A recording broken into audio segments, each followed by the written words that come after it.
Bonjour, Néo. Qui êtes-vous? Celui qu'on nomme l'architecte. J'ai créé la matrice. J'étais impatient de te voir. Tu as de nombreuses questions, et bien que le passage ait altéré ta conscience, tu demeures irrémédiablement humain.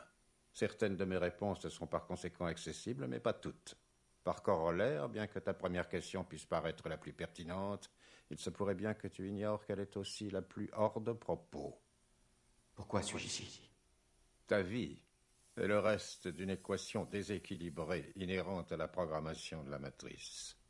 Tu es l'éventualité d'une anomalie qu'en dépit de mes efforts les plus sincères, j'ai été incapable d'éliminer de ce qui est par ailleurs une harmonie de précision mathématique. Quoiqu'elle demeure un fardeau dont tu veux t'affranchir, elle n'a rien de surprenant et peut donc obéir à des mesures de contrôle qui vous ont conduit inexorablement ici. Vous n'avez pas répondu à ma question. Effectivement. Intéressant. Tu as été plus rapide que les autres. Combien sommes-nous? Je me tire. La matrice est plus vieille que tu ne le penses. Je préfère compter par palier de l'émergence d'une anomalie à l'émergence suivante. Et avec toi, nous en sommes à la 6e version. Vous mentez, ce sont des conneries. 4, impossible. Il n'y a que 2 explications possibles. Comment c'est possible? Ou personne ne me l'a dit, ou personne ne le sait. Précisément. Comme tu l'as sans doute déjà déduit, l'anomalie est systémique, créant des fluctuations dans les plus basiques des équations. Putain, je fais ce que je veux! Vous êtes morts! Vous êtes plus réduire en miettes! Je dis ce que je veux! Je vais pas faire de moi ce que vous voulez! Le choix. Le problème, c'est le choix. La première matrice que j'ai créée était parfaite, une vraie œuvre d'art, irréprochable, sublime. Un triomphe qui n'eut d'égal que son monumental échec. Sa chute inexorable m'apparaît à présent comme une conséquence de l'imperfection inhérente à tout être humain. Je l'ai donc remaniée, selon votre évolution, pour refléter plus fidèlement les diverses bizarreries de votre nature. J'ai cependant été frustré par un nouvel échec. J'ai compris par la suite que le succès m'échappait parce qu'il fallait un esprit inférieur au mien, ou peut-être bien un esprit qui serait moins soumis à ses paramètres de perfection. C'est ainsi que la réponse fut trouvée par accident, par l'intuition d'un autre programme, initialement créé pour explorer certains aspects de la psyché humaine. Si moi, je suis le père de la matrice, elle en est indubitablement la mère. L'oracle. Voyons. Comme je le disais, elle est tombée sur une solution où près de 99% des sujets d'expérience acceptaient le programme tant qu'on leur permettait de choisir, même s'ils n'avaient l'intuition de ce choix que dans leur subconscient profond. Même si cela fonctionnait, c'était forcément fondamentalement déficient, contribuant à créer l'exception confirmant la règle, l'anomalie systémique qu'il fallait empêcher de menacer le système lui-même. Par conséquent, tous ceux qui refusent le programme, même minoritaire, sont pris en compte parce qu'ils représentent une inquiétante probabilité de désastre. Il s'agit de l'avenir de Sion. Tu es venu jusqu'ici parce que Sion est sur le point d'être détruite.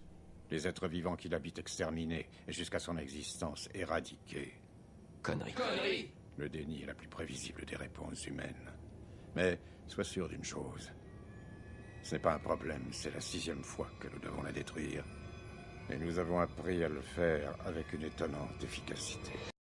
La fonction première de l'élu est de retourner à la source afin d'y disséminer temporairement le code qui te permet de réinstaller le programme d'origine. Après quoi, on te demandera de choisir dans la matrice 23 individus, 16 femelles, 7 mâles pour rebâtir Sion. Le refus de respecter ces paramètres aura pour conséquence un arrêt complet du système, un crash, tuant toute personne reliée à la matrice tout en n'empêchant pas l'extermination de Sion, ce qui aura pour effet l'extinction définitive de la totalité de l'humanité. Jamais vous ne le permettrez. Vous avez besoin de l'homme pour survivre. Il y a des niveaux de survie que nous sommes préparés à accepter. Toutefois, le problème à résoudre est de savoir si tu es disposé à assumer la responsabilité de la mort de tous les êtres humains de ce monde.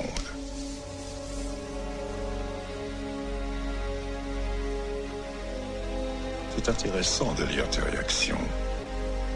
Tes 5 prédécesseurs étaient à dessein basés sur un prédicat similaire, une affirmation conditionnelle destinée à instiller un profond attachement au reste de leur espèce et facilitant leur fonction première.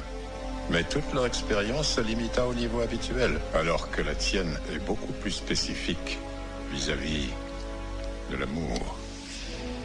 Trinity. À propos, elle est entrée dans la matrice pour te sauver la vie au détriment de la sienne.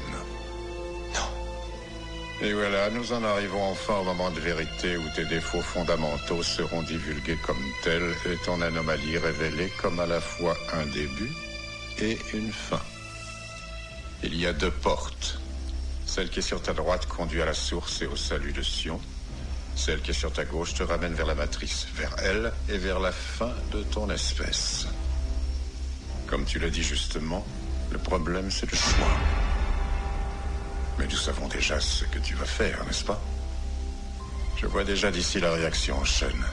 Les précurseurs chimiques indiquant la naissance d'une émotion spécifiquement créée pour outrepasser la logique et la raison. Une émotion qui te rend déjà aveugle aux vérités les plus simples et les plus évidentes. Elle est condamnée à mourir et tu es dans l'incapacité totale de la sauver.